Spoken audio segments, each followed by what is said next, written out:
नमस्कार. आपण ऐकतोय डॉक्टर सौ अनुराधा सुधीर कुलकर्णी लिखित अमृतमयी ज्ञानेश्वरी, श्री ज्ञानेश्वरीचा रसास्वाद. ह्या पुस्तकाचं प्रकाशन केलेलं आहे परमपूज्य स्वामी हंसानंद सरस्वती आध्यात्मिक आणि सेवाभावी संस्था, मिरज, जिल्हा सांगली. आजचा आपला भाग चाललाय चौथा, नाट्यमय कलाटणी. ज्ञानेश्वरी ही गीतेची भावार्थ दीपिका आहे. गीतेच्या श्लोकांतर्गत असलेल्या तत्वबीजाचा फुलोरा ज्ञानेश्वरीत आढळतो. 2 श्लोकांमध्ये असलेल्या अनेक अदृश्य ओळींवर ही दीपिका प्रकाश टाकते. महाभारत कथेच्या अगदी निर्वाणीच्या क्षणी भगवद्गीतेचा प्रसंग आहे. त्यातील प्रत्येक पात्राची वैचारिक भावनिक जडणघडण या वेळेपर्यंत दृगोचर झालेली आहे. गीतेतील श्लोकांना तत्वार्थाची जशी सखोलता आहे तशीच महाभारत कथेतील व्यक्तींच्या स्वभाव वैशिष्ट्यांचीही पार्श्वभूमी आहे. त्यामुळे अर्जुनाचा युद्ध न करण्याचा निश्चय भ्याडपणाचा नसून तो केवळ स्वजनांच्या मोहामुळे होता. मुळात तो अतिशय निष्कपट तसंच वीरवृत्तीचा होता. धृतराष्ट्र राजाला मात्र फक्त स्वतःच्याच पुत्रांची आसक्ती होती. त्याचा सारथी संजय निपक्षपाती आणि निर्मळ हृदयाचा होता. अशा या व्यक्तिरेखाशी ज्ञानेश्वरांनी ज्ञानेश्वरीत वेळोवेळी स्पष्ट केलेल्या आहेत. तसेच भगवान श्रीकृष्णांचं भगवंतपणही त्यांनी अतीव भक्तिभावानेच ज्ञानेश्वरीत मांडलेलं आहे.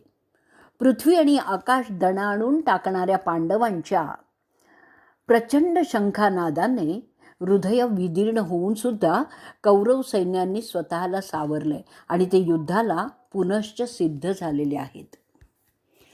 त्यानंतर दोन्ही सैन्य एकमेकांवर शस्त्राद्वारे एकमेकांवर आग ओकू लागलेत. ते पाहून अर्जुनाला मोठा संतोष झाला असं श्री ज्ञानेश्वर वर्णन करतात.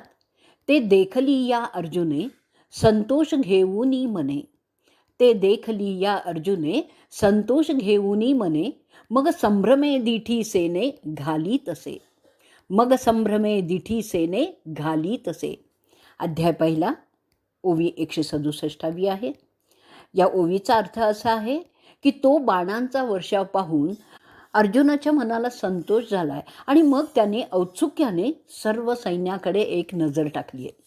आणि यातूनच अर्जुनाची अशी निर्मळ वीरवृत्ती सूचित होते की त्याला आपल्याच काय पण शत्रूच्याही सैन्याने युद्धाआधीच हातपाय गाळणं आवडणारं नव्हतं. पण पुढे हाच अर्जुन स्वजनांशी कसं लढायचं या विचाराने ऐन युद्धात हतबल झालेला आहे. या विरोधाभासाचा रंग श्री ज्ञानेश्वरांच्या वर्णनातून अधिकच गहिरा होतो. अशा विजिगुषी वृत्तीने युद्धभूमीवर आलेला अर्जुन जेव्हा प्रतिपक्षाला नीट बघून घेण्यासाठी दोन्हीही सैन्यांच्या मध्यभागी आपला रथ नेण्यास श्रीकृष्णाला सांगतो ना, आणि नंतर समोरच्या सैन्याकडे दृष्टिक्षेप टाकतो, तेव्हा त्या दृष्टिक्षेपातच अकल्पित कलाटणीचं नाट्य घडतं.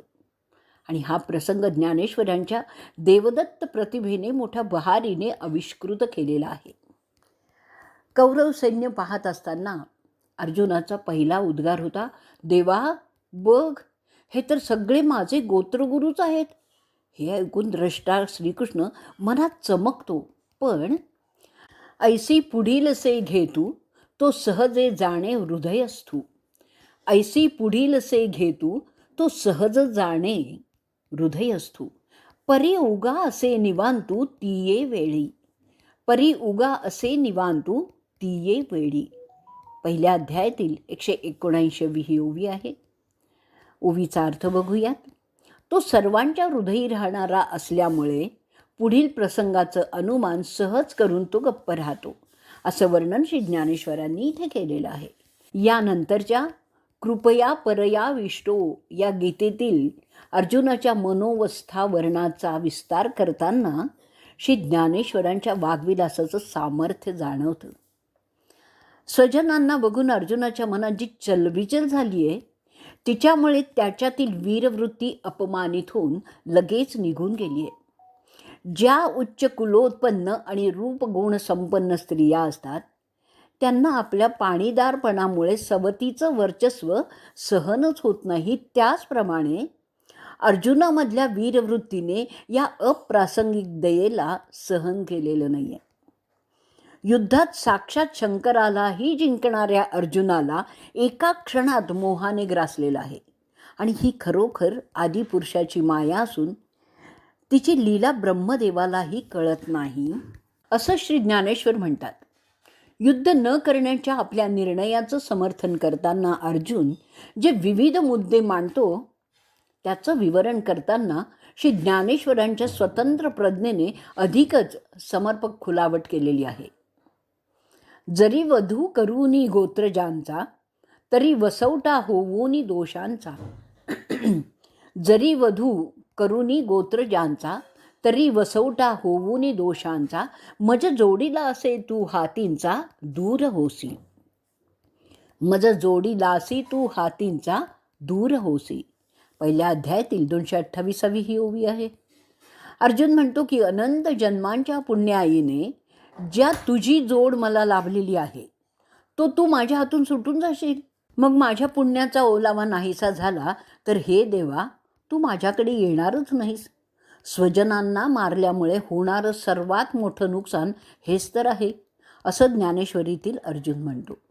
अशा प्रकारे वर्णन करून श्री ज्ञानेश्वरांनी अर्जुनाच्या मनातील श्रीकृष्णांविषयीची गाढ भक्तीच व्यक्त केली आहे. तसंच अर्जुन पापपुण्याच्या द्वंद्वात कसा अडकलेला आहे हेही त्यांनी स्पष्ट केलेलं आहे. भगवद्गीतेचा उद्देश सुखदुःख, जय पराजय इत्यादी द्वंद्वांप्रमाणेच पापपुण्य या द्वंद्वाच्याही पलीकडे जाण्याचा आहे आणि मोकळ्या मनाने केवळ कर्तव्य कर्मास प्रवृत्त करण्याचाही आहे. अर्जुनाला स्वतःची विचारसरणी इतकी योग्य वाटत होती की श्रीकृष्णही तसाच विचार करीत असणार याबद्दल त्याची खात्री होती. पण जेव्हा आपण हे पापपुण्याविषयीचं सुस्पष्ट विवेचन करूनही श्रीकृष्ण त्यावर काही अनुकूल प्रतिक्रिया दर्शवित नाही हे पाहून जरासा चाचपून अर्जुन म्हणतोय, देवा हे विविध कानी ऐकिजे, परी अजूनी वरी त्रासू नुपजे. देवा हे विविध कानी ऐकिजे, परी अजूनी वरी त्रासू नुपजे. हृदय वज्राचे हे काय कीजे, अवधारी पा. हृदय वज्राचे हे काय कीजे, अवधारी पा. अध्याय पहिला 262वी ही ओवी आहे. देवा ऐक, ही माझी नाना प्रकारची बोलणी ऐकूनही तुला या युद्धाची अनुचितता जाणवली नाही की काय रे? तर तू आपलं हृदय वज्राचं तर केलं नाही आहेस ना? अशा रीतीने मूळ गीतेत नसलेले अनेक समर्पक संवाद श्री ज्ञानेश्वरांनी योजलेले आहेत आणि गीतेच्या अंतरंगातील घटनांची योग्य संगती लावून त्यातले सुप्त दुवे आपल्यासमोर त्यांनी प्रकट केलेले आहेत. आज आपण इथेच आपला भाग संपवणार आहोत. ज्ञानेश्वर महाराज की जय.